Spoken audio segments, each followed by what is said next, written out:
Welcome back to Mighty Habits. Today, we're going deep on better conversations. Ooh, interesting. You know, the kind we have with, like, ourselves and the others, Yeah. all inspired by Lori Gottlieb's book, Maybe You Should Talk to Someone. Oh, I love that book. So insightful. Right. Yeah. And it really gets you thinking.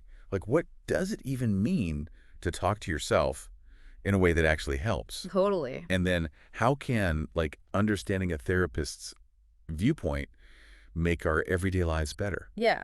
Like, can our emotions really be like a compass or something? Seriously. Yeah. There's so much to unpack. I know, right? So first off, Gottlieb is not just a therapist, right? Oh, absolutely not. She's also the one who writes that awesome Dear Therapist column for The Atlantic. Yeah. Plus, she has that amazing TED Talk that, like, everyone's seen. Yeah, I remember that one. Exactly. So it's like she's got this whole 360-degree view of how people struggle. And how they try to fix things, Right.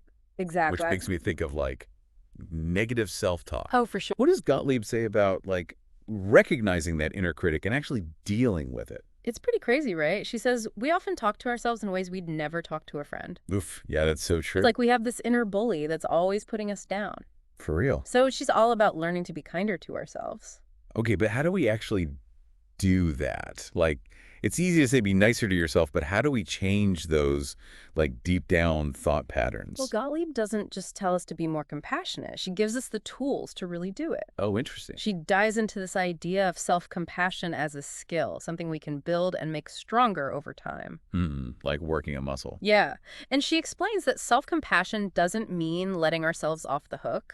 Oh, I get that. It actually helps us face our challenges with more, what's the word? Like bounce back ability. Resilience. Yes. Resilience. Okay. And more motivation, too. So it's not just about feeling good. It's about, like, giving ourselves the mental tools to grow and actually change. Exactly. It's powerful stuff. It is. And it makes me think of something else Gottlieb talks about, like seeing things from another person's point of view. Our perspective, right. Yeah, exactly. Have you ever, stopped and thought that maybe your view is just one of many? Oh, for sure. Like, we all have our own experiences that shape how we see things. Right. And Gottlieb's point is that even if we disagree with someone, trying to understand their perspective can lead to, better conversations. Way more productive, for sure. And I think more empathetic, too. Totally. Because, like, realizing that we all have our own stories and struggles. It's about truly seeing and hearing each other. Like, remember that saying, everyone you meet is fighting a battle you know nothing about. Be kind. Oh, I love that quote. Right. We often forget that everyone's got stuff going on that we don't see. Absolutely. And this leads to something pretty cool that Gottlieb suggests. Oh, Lay it on me. She says our emotions can be like a compass. emotions as a compass. Okay, now I'm really intrigued. What does she mean by that? So Gottlieb believes our emotions aren't just these random feelings that pop up out of nowhere. Okay. They're actually giving us important info about ourselves and our needs. So instead of ignoring them, we should learn to listen without judging. You mean like those gut feelings, that sense of something's off or this feels amazing? Yeah.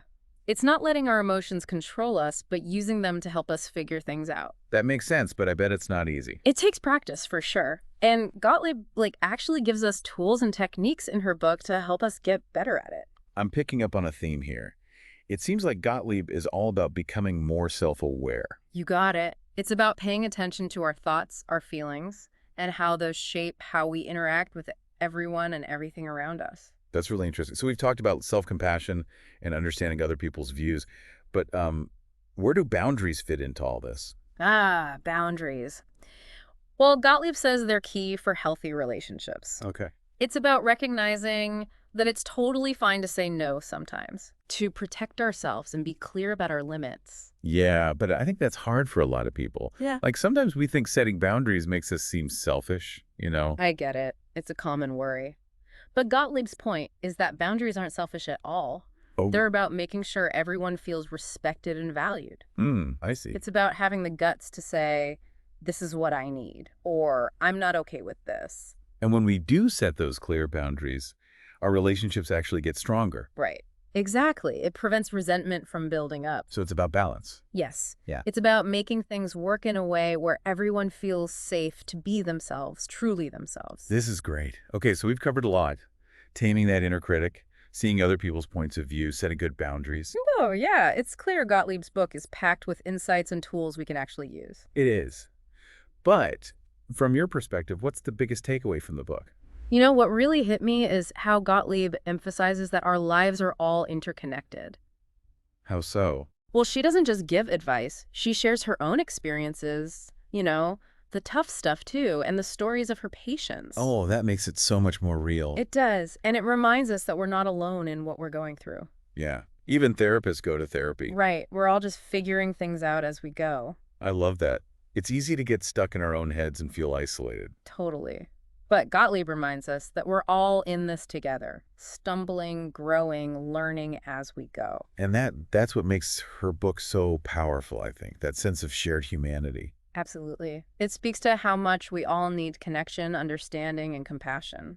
It's like she's giving us permission to be perfectly imperfect. I love that. And, even though the book is called Maybe You Should Talk to Someone, there's so much in it that helps even if you're not in therapy. Yeah, I agree. It's about being a better friend to yourself, building relationships that really matter, and, handling life's ups and downs with more awareness. And more grace. Which brings up an important question. Who do you think would benefit from reading this book? Honestly, I think anyone who's ever struggled with that inner critic, anyone who wants better relationships, anyone who's just curious about what it means to be human. It's a book that can change how we see ourselves in the world. And on that note, we'd love to hear your thoughts. What really stood out to you? What questions came up for you? Head over to our social media and tell us. And don't forget to follow or subscribe to Mighty Habits for more deep dives. One of the things that makes Gottlieb's book so real is how she, weaves her own experiences in. And a therapist. Yeah, with the stories of her patients. It's like we're getting a sneak peek behind the scenes of what therapy's really like. Right. It's not just some psychology textbook. It's like a backstage pass to being human. And it feels so relatable, because she's right there with her patients, figuring things out along with them. Exactly. And it's that, being open and honest that makes her insights so powerful. Yeah. She doesn't shy away from sharing her own stuff, Like what? Doubts, relationship problems, all that, even the challenges of being the therapist. Wow. It really makes you see that even the so-called experts are still, works in progress. It's like she's saying, hey, I'm human too. I don't have it all figured out. Exactly. And I think that's a super important message for anyone who's ever felt a little intimidated by therapy. Oh, yeah, for sure. It's not about being perfect. It's about being curious. And open to learning.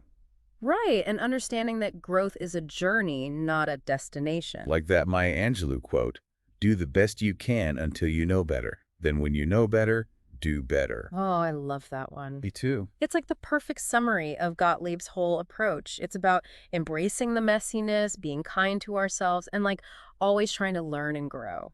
Speaking of learning and growing, one of the things that really stood out to me was how Gottlieb explores the different ways people approach therapy. Oh yeah, there's no one-size-fits-all approach. Not at all. Some people come in with very specific goals, like managing anxiety or being better communicators in their relationships. And then others are more open-ended. Just wanting to understand themselves better. Right. And Gottlieb shows how both approaches can lead to really powerful insights.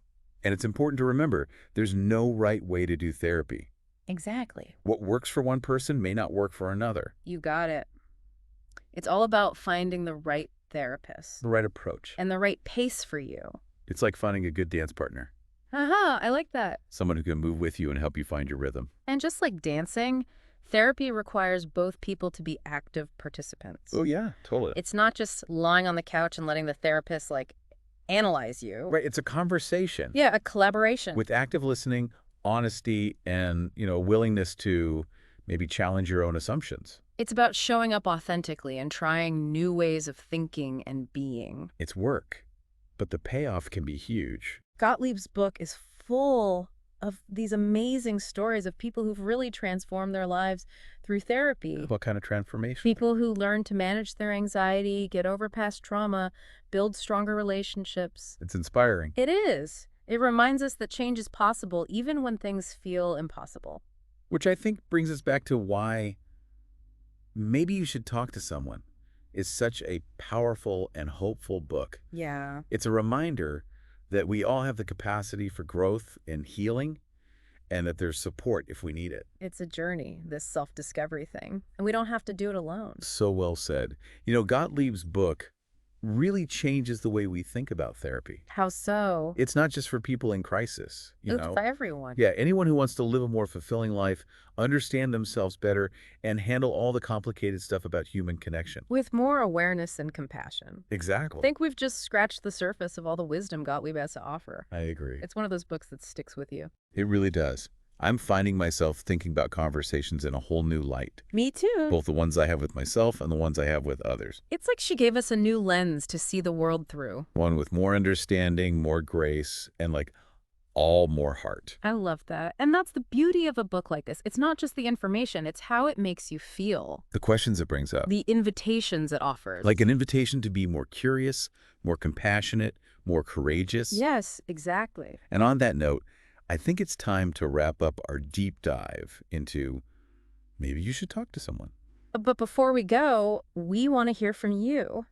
What stuck with you? What new ideas came up for you? Head over to our social media and let's chat more there. And don't forget to follow or subscribe to Mighty Habits for more deep dives into all sorts of fascinating topics. You know, as we were going through Lori Gottlieb's, maybe you should talk to someone. Yeah. I kept wishing we could just ask her a few questions directly. Oh, Like, the book brings up so many things to think about. it does. And I was dying to hear more from Gottlieb herself. I know what you mean. There were so many times when I wanted to, pick her brain about stuff. Well, guess what? Yeah. We actually got to chat with Lori Gottlieb. No way. Seriously. Seriously.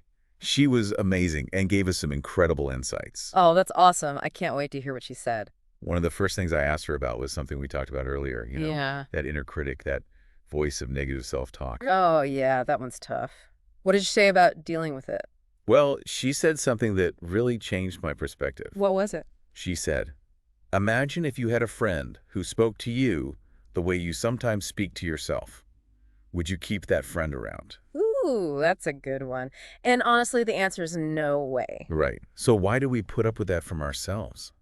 I don't know. Gottlieb's point is, we need to start treating ourselves with the same kindness we'd offer a friend. We deserve that. Exactly. Even when we mess up or don't live up to our own expectations. That's where self-compassion comes in. Totally. And she actually gave us a great exercise for that. Really? She said to imagine you're talking to a friend who's having a hard time. Okay. What would you say to them? How would you support them? Yeah. And then she said, try saying those same kind things to yourself. That's brilliant. I know, right? It's amazing how just changing our words can make such a difference. It really can. Another thing I asked Gottlieb about was her view on emotions. Oh, yeah, she talked about them being like a compass, right? Right. But I wanted to, dig a little deeper. Yeah, how do we actually use our emotions to guide us? Well, she said emotions are like signals. Signals. Yeah, they tell us something about our needs. Give me an example. Like, if we're feeling anxious, maybe it means we need to set some boundaries or take care of ourselves. Okay, I see. If we're feeling happy and energized, it could mean we're on the right path and should keep going. So it's about paying attention to those feelings. And trusting our gut. Interesting. But I bet that's not always easy. Not at all. Gottlieb said it takes practice. We're so used to pushing away uncomfortable feelings. Or trying to change them. Right. Instead, we need to just sit with them and listen without judging. It's about letting ourselves feel the full range of emotions. Exactly. And realizing that all emotions, even the bad ones, can teach us something. That's a good point. And if we're struggling, it's okay to ask for help. Like from a therapist. Yeah, they can give us support and help us understand our emotions better. That makes sense. You know, one of the things that really stuck with me from our chat with Gottlieb was how she talked about connection. So? She said we're not alone in our struggles, and asking for help is a sign of strength, not weakness. It's about being vulnerable. Yeah, and that vulnerability can actually make us stronger. It connects us to others. Exactly. It makes me think about the mid-message of maybe you should talk to someone. It's not just about therapy, is it? Not at all. It's about so much more. It's about being kinder to ourselves and others, understanding different points of view, and realizing our emotions can guide us. It's about being more mindful and intentional in our lives. So well said. If you're looking for a book that will make you think differently about yourself, your relationships, and just being human, Definitely check out Maybe You Should Talk to Someone by Lori Gottlieb. It's funny, smart, and really moving. It's one of those books that can change your perspective. And on that note, we want to hear from you. What parts of this deep dive resonated with you? What new insights did you get? Head over to our social media and share your thoughts. We'd love to keep this conversation going. And don't forget to follow or subscribe to Mighty Habits for more deep dives into fascinating topics. Until next time, keep those mighty habits rolling.